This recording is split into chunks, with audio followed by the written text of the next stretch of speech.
मैं एक दावे के साथ कहता हूँ, अगर अभय सिंह किसी के काम के लिए टेलीफोन करता है ना, तो जिसको टेलीफोन करता है उसकी ये हिम्मत नहीं कि उसके टेलीफोन को वो इग्नोर कर दे। उसके टेलीफोन में वजन है बहुत तगड़ा, ये जबान का धनी है।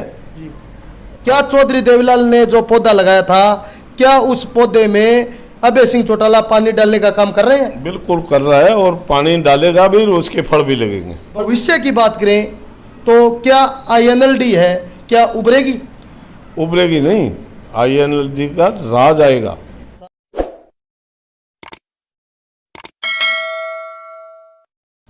नमस्कार, आप देख रहे हैं द ग्राउंड नेटवर्क। मैं हूं आपके साथ विक्रम इंदौरा। आज मैं इस वक्त इलाहाबाद में मौजूद हूं और मेरे साथ इस वक्त आपको बता दें कि इलाहाबाद के 5 बार विधायक रहे, हरियाणा सरकार में मंत्री रहे, पार्लियामेंट सेक्रेटरी रहे, वो किसी परिचय के मोहताज नहीं है, जिन्होंने हम कह सकते हैं कि उप प्रधानमंत्री चौधरी देवीलाल के साथ काम किया। जी हाँ, हम बात कर रहे हैं, आपके सामने उस महान हस्ती का परिचय करवाते हैं। इलाहाबाद के 5 बार विधायक रहे चौधरी भागीराम। चौधरी भागीराम का जब नाम आता है तो हरियाणा में एक अलग राजनीति की शुरुआत होती है, क्योंकि उन्होंने जो देश के उप प्रधानमंत्री थे चौधरी देवीलाल, जिनको ताऊ के नाम से पूरे देश में जाना जाता है, उनकी एक अलग पहचान है। उनकी जो पार्टी इंडियन नेशनल लोकदल, जिनके के वर्तमान की बात करें तो हरियाणा प्रदेश में एक विधायक है और वो चौधरी देवीलाल के पुत्र हैं चौधरी अभय सिंह चौटाला, जो कि इंडियन नेशनल लोकदल पार्टी के बहुत ही मजबूत नेता माने जाते हैं। आज हम सारी जो दिल की बात है, चौधरी भागीराम जी की राजनीति की शुरुआत कहाँ से, तो सीधा परिचय करवाते हैं। भागीराम जी, आपका स्वागत है सर। हम धन्यवाद सर। जब आपका नाम आता है तो पूरे प्रदेश की बात करें, एक नए युग की शुरुआत होती है। आपने ताऊ के नाम से जाने वाले उप प्रधानमंत्री चौधरी देवीलाल जी के साथ काम किया, तो वो अनुभव हमारे दर्शकों तक साझा कीजिए। कब आपने राजनीति की शुरुआत की? मैं पहली बार सन 1977 में MLA बना जी। मेरे पिताजी चौधरी देवीलाल जी के पुराने भगत थे जी। और मैं MLA बनने से पहले मशीन चलाया करता था। जी, मशीन कौन सी सर? कढ़ाई की मशीन चलाया करता था, कढ़ाई की मशीन चलाया करता था। और मेरे पिताजी जो उनके भगत थे, उनके भक्त को देख करके और मुझे सन 1977 में पहली बार चौधरी देवीलाल जी ने टिकट दिया। जी। और फिर मैं लगातार कंटिन्यू 6 चुनाव लड़े हैं। जी। और 6 चुनाव में इलाहाबाद से 6 में एक 91 का चुनाव मैंने लूज किया है। जी।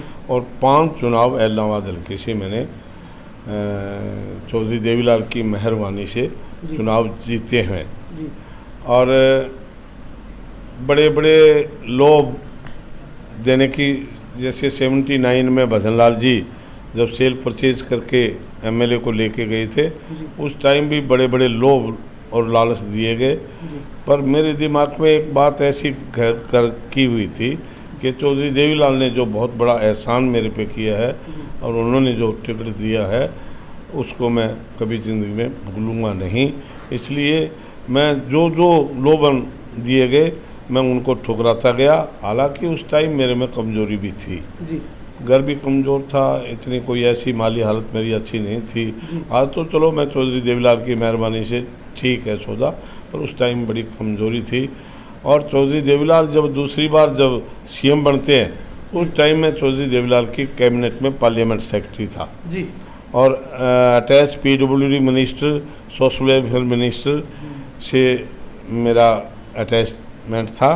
और उसके बाद में जब चौधरी ओम प्रकाश चौटाला CM बने, तब मैं मिनिस्टर बना। और मास्टर हुकुम सिंह जब CM बने, तब भी मैं मिनिस्टर था। मेरे पास पब्लिक हेल्थ महकमा था और मतलब सारा बहुत बढ़िया। और मैंने मेरे जीवन में एक मुझे याद है कि मैंने एक चुनाव के अंदर एक जलसा था इलाहाबाद में, और मैंने चुनाव में बोलती बार उनको ये कह दिया कि भी अगर मुझे किसी ने चौथी बार चुनाव लड़ा था ना, तो किसी से मैंने रिश्वत मांगी है, किसी ने 5 पैसे मुझे बैतौर रिश्वत दिए हैं, तो एक आदमी खड़ा होकर कह दे मैं चुनाव नहीं लड़ूंगा, मैं घर चला जाऊंगा, तो चौधरी ओम प्रकाश चौटाला ने मुझे रोका कि भी ऐसा नहीं कहना चाहिए। मैंने लिया ही नहीं, मैंने बिल्कुल लिया ही नहीं है, तो कौन कहेगा ऐसे कि भाई ये है। पर देखो, जो चौधरी देवीलाल का ज़माना था, चाहे चौधरी ओम प्रकाश चौटाला का टाइम था, वो टाइम एक अलग राजनीति थी। आज की राजनीति में और उस टाइम की राजनीति में बहुत लंबा चौड़ा फर्क है। अच्छा बागराम जी, एक बात पूछना चाहता हूँ मैं कि चौधरी देवीलाल के ज़माने की बात करें तो आप कह रहे हो कि मेरे पिताजी उनके भगत थे, उनकी भक्ति का क्या कारण था? ऐसी क्या प्रतिभा चौधरी देवीलाल में थी कि लोग उनके भगत बन जाते थे? क्या ऐसी उनकी प्रभावशाली व्यक्तित्व था? नहीं, चौधरी देवीलाल हमेशा गरीब हितैषी था जी। हमारे गांव में भुटवाड़ा में चाहे उनकी रिश्तेदारी थी जी, पर वो रिश्तेदारों को इतनी अहमियत नहीं दिया करते थे, गरीब आदमियों को दिया करते थे। और पर्टिकुलर अगर ज़मीनों की बात कहें तो ज़मीनें आज अगर अपनी जाति के पास, हमारे गांव में कोई बिना ज़मीन वाला आदमी नहीं था। एससी में सभी के पास 50-50, 40-40 एकड़ ज़मीन थी, और वो सिर्फ और सिर्फ चौधरी देवीलाल की मेहरबानी। आप चौटाला में सीताराम के पास ज़मीन थी तो वो चौधरी देवीलाल की मेहरबानी थी। तो उस टाइम चौधरी देवीलाल का नारा था गरीब के लिए कि ज़मीन उसकी जो जोता है, जो बीसता है, उसकी ज़मीन है, वो मालिक है। तो चौधरी देवीलाल में बहुत सारी और पंचायती आदमी थे, गांव में चारपाई पे बैठ के बात किया करते थे, गांव में हर किस्म की सुख सुविधा हर एक की सुना करते थे। आज की राजनीति की तरह नहीं कि वो बंडल सारे दे दें दरख्वास्तें और वो ले जा करके नहर में डाल दें, कहीं और डाल दें। चौधरी देवीलाल ऐसा नहीं किया करते थे। चौधरी देवीलाल जो है ना, हर दरख्वास्त के ऊपर गौर किया करते थे, उसके ऊपर इम्प्लीमेंट किया करते थे, सारी बातें थी उस टाइम का। तो एक बात और बताइए विधायक जी कि उनके समर्थक बताते हैं कि जो छवि चौधरी देवीलाल की रही भी, जब चौधरी देवीलाल कहीं जाते थे, कहीं उनका दौरा होता था, तो वो खेतों में, जब खेत खलिहानों में किसान मिल जाते थे होका पानी पीते हुए, तो वहाँ पर रुक जाते थे वो। हाँ बिल्कुल ये बिल्कुल, थोड़ी बातें हैं, ये विस्तार पूर्वक बताएं। बिल्कुल रुक जाते थे चौधरी देवीलाल। और एक बार तो मैं बताऊं आपको कि राजस्थान के इधर ढाणी कोई है और फार्म हाउस खेत में था, वहाँ हेलीकॉप्टर उतार लिया खेत में हेलीकॉप्टर उतार लिया, और वहाँ उस हेलीकॉप्टर को देख के उसके डंगर पशु बेचारे चुरा के भाग गए। और वहाँ बैठ गया, चारपाई पे बैठ के कहने लगा, बोला भाई क्या बनाया है? बोला जी चटनी है। तो बाजरे की रोटी और चटनी, लस्सी का गिलास मंगा लिया और रोटी खाने लग गए। तो चौधरी देवीलाल का मुकाबला कोई आज राजनेता नहीं कर। अच्छा, चौधरी देवीलाल में एक बहुत बड़ी खासियत ये भी थी कि वो किसी को दुश्मन नहीं मानते थे, पॉलिटिकल राजनीतिक दुश्मन नहीं मानते थे किसी को भी। भजनलाल बीमार हुआ उसके घर चले गए, बंसीलाल बीमार हुआ उसके घर चले गए, भगवत दयाल शर्मा कट्टर विरोधी था उसके घर में चले गए। मतलब ये उनके दिमाग में ये बात थे ही नहीं, बदले की भावना नहीं थी, और वो विरोधी किसी को मानते ही नहीं थे वो। और वो एक बात कहा करते थे कि राजनीति में कामयाब वो होगा जो लोगों के बीच में रहेगा, यानी ज़मीन पर रहेगा, लोगों के बीच में रहेगा, वो राजनीति में कामयाब होगा। और जो ये अरिस्टोक्रेट होटलों में, बड़े बड़े होटलों में, एसी कमरों में रहेगा, वो राजनीति अब नहीं चलेगी। अब वो टाइम में, चौधरी देवीलाल के टाइम में देखो, आपने लगा के देखें तो एलनवासे में एमएलए बन गया, डब्बावाली से मनीराम एमएलए बन गया, सुखदेव सिंह रोड़ी से बन गया, सरसा से कामरेड शंकरलाल बन गया, फतेहाबाद से हरफूल सिंह एक था वो बन गया। मतलब उनके टाइम में जितनी टिकटें वितरण की गई वो सारी की सारी ग्रामीण बस्ती से उठ करके आए हुए आज लोग थे। जो काम उनका था, नारा था भाई एमएलए और एमपी वो बने जो अपना एड्रेस लिखते बार विलेज एंड पोस्ट ऑफिस लिखे। ये उनकी सोच थी, और उसी सोच को लेते हुए उन्होंने जो बिल उससे पहले 77 से पहले बिरला, टाटा, डालमिया, जी बड़े बड़े पूंजीपति लोग चुनाव लड़ा करते थे, और उन्होंने जब टिकटें बांटी तो सारी की सारी किसी कर्नल को दे दी, सिपाही को दे दी, मास्टर को दे दी, मशीन चलाने वालों को दे दी, किसी और को दे दी। कामरेड शंकरलाल भी कोई एमएलए बनने की बात थी क्या सरसा से, पर वो कामरेड शंकरलाल एमएलए बना। तो गरीब आदमियों के फेवर की बात, गरीब आदमी को अहमियत दिया करते थे चौधरी देव ना। आज कोई कहता है अटल योजना, कोई कहता है अब कल को कहेंगे खट्टर योजना बन गई, कल को कहेंगे मोदी योजना बन गई। ये आज जो स्कीमें चल रही है, इन ब्लॉक स्कीमें, मैं टोटल के बारे में कह सकता हूँ कि वो चौधरी देवीलाल की शुरू की गई स्कीम है। चाहे बुढ़ापा पेंशन है, चाहे कन्यादान की स्कीम है, चाहे गांव-गांव में हरिजन चौपाल की बात है, बैकवर्ड क्लास के चौपाल की बात है, दूसरी और लोगों के चौपाल की बात है, चाहे एक बच्चा 2 बच्चे होने पर देने की बात है। स्कूल में टपरीवास बच्चा स्कूल में जाएगा, उसको 1 रुपया मास्टर देगा, ताकि, और वो उनकी सोच ये थी कि बच्चा वो उस टाइम तो बच्चे को ज्ञान नहीं है कि मैंने पढ़ाई करनी है, पढ़ाई के लिए नहीं आया करता था वो बच्चा, 1 रुपये के लालच में जाया करता था। जी बिल्कुल, ये याद 1 रुपये के लालच में जाया करता, और वो 1 रुपये के लालच में फिर कुछ पढ़ने लग गया। और फिर उसको किताबें खरीद स्कूल जाने लग गया, लालच में 1 रुपया मिलेगा। इस नाते तो मतलब उनकी सोच जो थी, आज कोई भी योजना है, कन्यादान की हो, चाहे चौपाल की हो, कोई और हो, वो सारी की सारी स्कीमें उस टाइम की है। आज और 100 रुपया, उस टाइम के 100 रुपये की वैल्यू उस टाइम बहुत ज़्यादा थी। एमएलए की तनख्वाह यार 3,000 रुपये थी सारी, CAT सारा 3,000 रुपया था। तो उस टाइम बुढ़ापा पेंशन 100 रुपया थी। तो वो अच्छा, आज लोग सारे के सारे किसी, कोई ये नहीं कहता कि बुढ़ापा पेंशन है, वो कहता है कि तनख्वाह आई कि नहीं आई, उसको तनख्वाह कहने लग गए। अच्छा, बढ़ाने की बात है तो शुरू किसने की थी सर?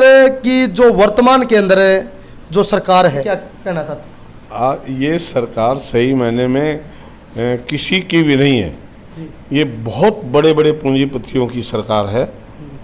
गरीब आदमी की इसमें, चाहे कोई व्यापारी गरीब है, चाहे एम्प्लॉई छोटा मोटा है, चाहे कोई और है, ये सारे जो है ना बड़ी बड़ी जो महकमों के ऑफिसर है वो गुजरात कैडर के आगे, मतलब वो अपनी मनोपली चला रहे हैं। और आज चौधरी देवीलाल की बात करें तो उनका तो जीवन बड़ा चल रहा था। और अब सरकार है, जैसे आप कह रहे हो कि ये PTI मास्टर धरने पे बैठे हैं, आज कौन धरने पे नहीं है? ज़मींदार इस धरने पे है, व्यापारी धरने पे है, सुनार धरने पे। सुनार की, मैंने सुनार को हड़ताल करते हुए नहीं देखा कभी भी, इसने तो सुनार की चीखें भी कटवा दी। मतलब कोई आदमी ऐसा है ही नहीं कि जो आज इनके गीत गाने वाला है। अब मैंने कल सुना एक वो है ना, ये तुम्हारी आशा वर्कर, खट्टर मर गया, खट्टर मर गया, हाय हाय खट्टर मर गया, हाय हाय खट्टर। ये मतलब बड़ी उनकी और बड़ी भारी संख्या में जो है ना वो औरतें थी, लेडीज़ थी। तो मतलब आज कोई आदमी किसी के फेवर की बात नहीं है। आज देखो, कल मैंने शाम को सुना कि सर्विस के ऊपर बैन, नई सर्विस नहीं लगेगी। और उसने एक और बात क्लियर कही काल है कि जिन लोगों ने फार्म भर रखे हैं वो फार्म रिजेक्ट, सर्विस के लिए फार्म भर रखे हैं किसी अलग अलग पोस्टों के लिए, वो फार्म भी रिजेक्ट है, कोई सर्विस नहीं लगेगी। तो बेरोजगारी तो बढ़ेगी घटेगी? बेरोजगारी बढ़ेगी। अच्छा, आज क्या होगा? आज जो पढ़े लिखे MA, AA, triple MLA, PhD लड़के हैं, उनको अगर कोई रोज़गार नहीं मिलेगा तो वो खेत में जाके काम थोड़ा कर लेंगे। वो लड़के फिर बदमाश बनेंगे, लूटेंगे, खाएंगे, गाड़ियाँ लूटेंगे और लूटेंगे, ये करेंगे और नहीं और क्या उनके पास और सारा का मतलब अपराध बढ़ेगा। अपराध बढ़ेगा, 101% अपराध बढ़ेगा। बेरोजगारी अगर घटेगी, बेरोजगारी खत्म होगी तो अपराध घटेगा। आज हमारे गांव के मामले हैं कई, पुलिस नींद में सो रही है, कभी किसी भी मामले में एक ऐसी नंबरदार है हमारा, उसको तोड़ के मार गिर दिया, सारे को गोडे तोड़ दिए पैर तोड़ दिए और तोड़ दिया, पुलिस आई ही नहीं। एक घर में बढ़ गए किसी के, पुलिस आई ही नहीं। एक एक खेत में जाके हमला बोल दिया, पुलिस आई ही नहीं। मतलब ये सारा सिस्टम ही आज का बहुत बुरा हाल है। और इसीलिए मैं कह रहा हूँ कि जो आज की राजनीति है, ये राजनीति में मेरा मन नहीं। मैं इसमें 101% फेल हूँ। अच्छा विधायक जी, आपने लंबे समय तक संघर्ष किया। आज की हम बात करें, इनेलो एक सीट तक सिमट कर रह गई, परिवार आपसी में बंट गया, इसके बारे में कोई प्रतिक्रिया आपकी? नहीं, प्रतिक्रिया के वो उनका पारिवारिक मामला है। अच्छा, उसमें मैं क्या कहना है, कोई हमने कुछ नहीं कहना। पर वो एक है ना, वो भी शेर है। मैं नहीं कह रहा, आज दुनिया कह रही है कि शेर है। विधानसभा में एक है, उसके सामने कोई बोल के दिखाए, उसको रोक के दिखाए। आज बड़ौदा के चुनाव में मैंने आज भी देख रहा था, बहुत बड़ा लंबा चौड़ा काफिला उसके साथ चल रहा है। बिल्कुल, जागसी गांव की बात, जागसी की है, कई जहाँ भी जाता है, जहाँ भी जाता है, बीच बड़ी कई गांव है। मतलब देखो ऐसा है कि आज चाहे राज नहीं है, मैं एक दावे के साथ कहता हूँ, अगर अभय सिंह किसी के काम के लिए टेलीफोन करता है ना, तो जिसको टेलीफोन करता है उसकी ये हिम्मत नहीं कि उसके टेलीफोन को वो इग्नोर कर दे। उसके टेलीफोन में वजन है बहुत तगड़ा। कई औफदारी कार्ड कर रहा हूँ मैं कि एक हमारी भाषा में विधायक जी सच बयां कर रहे हैं, अपने दिल की बात बता रहे हैं। जो अभय सिंह के बारे में लोग कहते हैं, आज वो खुद सच्चाई बता रहे हैं, भी वो झूठ नहीं है, हम कह सकते हैं। जो अभय सिंह के बारे में कहते हैं भी अभय सिंह अगर फ़ोन करता है किसी भी अधिकारी को, तो उस अधिकारी की कोई मजाल नहीं है, अभय सिंह का काम जो है टाल दे। आज खुद जो है पूर्व विधायक रहे 5 बार, पूरा सच्चाई उनकी बयां कर रहे हैं। जी बताइए किस तरीके? नहीं, वो तो हकीकत है, इसमें कोई शक की बात नहीं है। आप क्यों ये इतने सारे अभय सिंह चौटाला के बारे में लोग कहते हैं कि वो जुबान का धनी है, अब यह सत्य है? ये नारा ट्रेंड पर चल रहा है। एक मिनट बताऊँ ना मैं आपसे, मैंने सबको देखा है जी। बहुत सारे देखे हैं, भजनलाल को देखा है, हुड्डा को देखा है, खट्टर को देखा है, चौटाला को देखा है, देवीलाल को देखा है, मास्टर हुकुम सिंह को देखा है, बनारसी दास गुप्ता को देखा है, सबको देखा है। पर आज अभय सिंह के सामने बोलने की किसी की हिम्मत नहीं है। अच्छा, उसको एक है वो पीछे पीछे बिठा दिया। अब वो कहता है कि मुझे तो चाहे गैलरी में बिठा दे, मैं तो फिर बोल लूँगा मेरा। अब की बार वो स्पीकर को पूछता है कि हमें बुलाया क्यों तेने, जब बोलने नहीं दे रहा तो बुलाया क्यों? हम 300 400 किलोमीटर से चल के आए हैं, तो मैं कोई पागल है? तो उसके बाद अच्छा वो स्पीकर क्या कहता है, आप मेरे से सीनियर हो। स्पीकर कहता है, बिल्कुल स्पीकर, आप सुन लो, स्पीकर कहता है कि आप मेरे से सीनियर हो और आपको मेरे से ज़्यादा जानकारी है। मैं क्या बताऊँ? तो इन मजबूती के पीछे क्या कारण है? इस मजबूती के पीछे, इसके पीछे ये जबान का धनी है।